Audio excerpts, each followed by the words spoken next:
terima kasih saya ucapkan kepada dosen pengampu mata kuliah perkembangan peserta didik, yaitu Ibu Sonia Putri Zaira SPD. Perkenalkan, nama saya Nur Hafifah dengan NIM 24108021. Baik, di sini materi yang saya paparkan yaitu mengenai interaksi sosial anak usia sekolah dasar.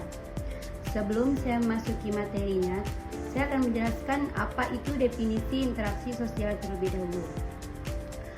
Interaksi sosial adalah proses hubungan timbal balik yang terjadi antara dua atau lebih, di mana mereka saling memengaruhi dan merespon satu sama lain melalui komunikasi, tindakan, atau sikap sesuai dengan norma dan nilai sosial yang berlaku dalam masyarakat. Namun, interaksi sosial tidak hanya sekedar kontak fisik atau komunikasi verbal, akan tetapi juga melibatkan suatu pemahaman, persepsi, dan makna sosial yang dibangun bersama. Interaksi ini dapat menjadi dasar utama dari terbentuknya suatu kehidupan sosial, kelompok sosial, dan struktur sosial dalam masyarakat. Materi selanjutnya yaitu ciri-ciri interaksi sosial anak sekolah dasar, yaitu terdapat 7 ciri-ciri. Di antaranya itu yang pertama, sederhana dan spontan.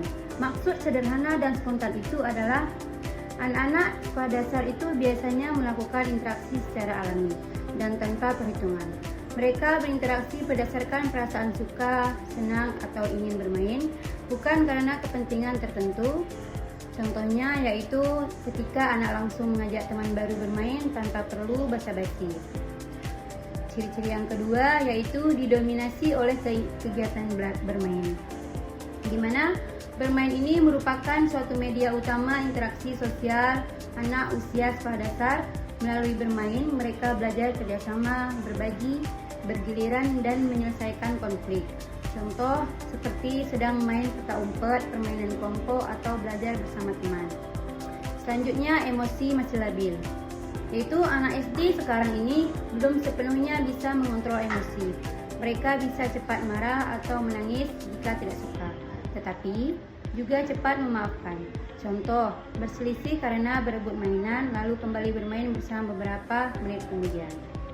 Selanjutnya, meniru perilaku sosial, di mana anak yang sekarang ini cenderung meniru perilaku orang dewasa atau teman sebayanya. Interaksi mereka banyak dipengaruhi oleh lingkungan, keluarga, sosial, dan media pada masa kini. Contoh, anak yang terbiasa melihat orang dewasa berbicara sopan akan cenderung ikut bersikap sopan. Selanjutnya, mulai membedakan benar dan salah, di mana dalam interaksi, anak mulai belajar memahami norma sosial seperti aturan main, kejujuran, dan berbagi. Mereka belum sepenuhnya paham alasan dibalik aturan, tapi mereka akan mulai mengikutinya. Contoh, anak tahu bahwa mendorong teman itu salah karena bisa membuat temannya menangis.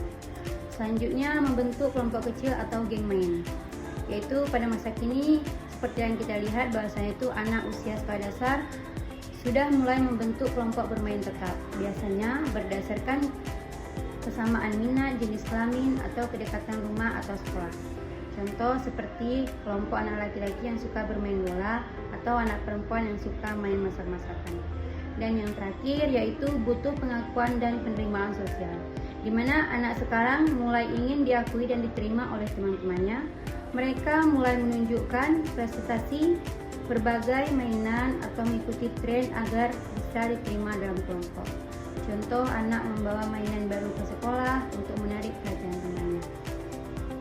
Selanjutnya ada beberapa bentuk interaksi sosial anak sekolah dasar pada masa kini. Di antaranya itu yang pertama, kerjasama atau kooperatif, yaitu anak SD sering menunjukkan bentuk kerjasama saat melakukan aktivitas kelompok baik dalam pelajaran maupun permainan.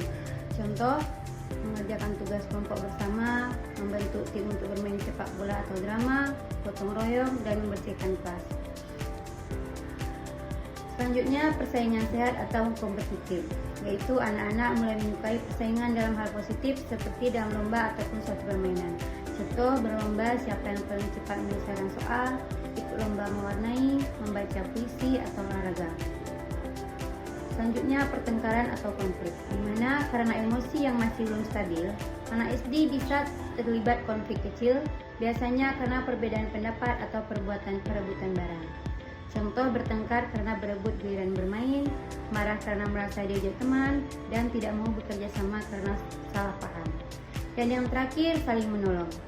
Anak-anak menunjukkan rasa empati dengan membantu teman yang mengalami kesulitan. Contoh, membantu teman yang kesulitan memahami pelajaran, menolong teman yang jatuh atau menangis, dan berbagi alat tulis atau makanan. Selanjutnya, faktor yang mempengaruhi interaksi sosial anak sekolah dasar. Di antara itu, faktor yang pertama yaitu keluarga. Di sini keluarga adalah lingkungan pertama tempat anak belajar bersosialisasi.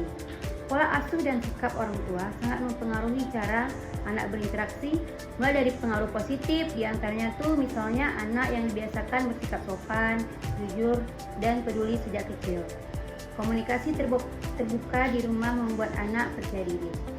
Selanjutnya, pengaruh negatif, di mana orang tua yang sering bertengkar atau kurang perhatian bisa membuat anak menarik diri atau agresif terhadap teman. Yang kedua, di sekolah. Sekolah adalah tempat utama anak bersosialisasi di luar keluarga, guru, teman sekelas, dan lingkungan sekolah yang memengaruhi cara anak berinteraksi. Di antaranya pengaruh positif, guru yang mendukung dan adil membentuk sikap saling menghargai, teman yang suportif membuat anak nyaman bersosialisasi, dan pengaruh negatifnya yaitu adanya bullying atau lingkungan yang tidak kondusif yang dapat membuat anak merasa takut atau tidak mau bergaul. Yang terakhir, teman sebaya. Anak usia sekolah dasar sangat dipengaruhi oleh kelompok teman sebayanya. Mereka mulai menyesuaikan diri agar diterima dalam kelompok. Terdapat beberapa pengaruh positif, diantaranya anak belajar kerjasama, berbagi, dan empati. Dan pengaruh negatifnya itu anak bisa terpengaruh melakukan hal buruk jika lingkungannya negatif, misalnya mengejek atau mengecualikan teman lain. Nah, kesimpulan dari materi yang telah saya paparkan tadi, bahwasanya interaksi sosial pada anak usia sekolah dasar merupakan suatu proses yang sangat penting dalam perkembangan sosial, emosional, dan moral mereka. Mereka melalui interaksi dengan teman sebaya, guru, dan lingkungan sekitar, anak belajar keterampilan komunikasi, empati, kerjasama, serta memahami nilai dan norma sosial. Interaksi sosial yang sehat akan dapat membantu anak membentuk kepribadian yang positif, membangun kepercayaan diri, dan mempersiapkan diri untuk hidup bermasyarakat. Oleh karena itu, peran keluarga, sekolah, dan lingkungan sangatlah penting dalam membimbing dan mendukung proses ini. Cukup sekian materi dari saya. Apabila ada kesalahan mohon dimaafkan. Saya akhiri. Assalamualaikum warahmatullahi wabarakatuh.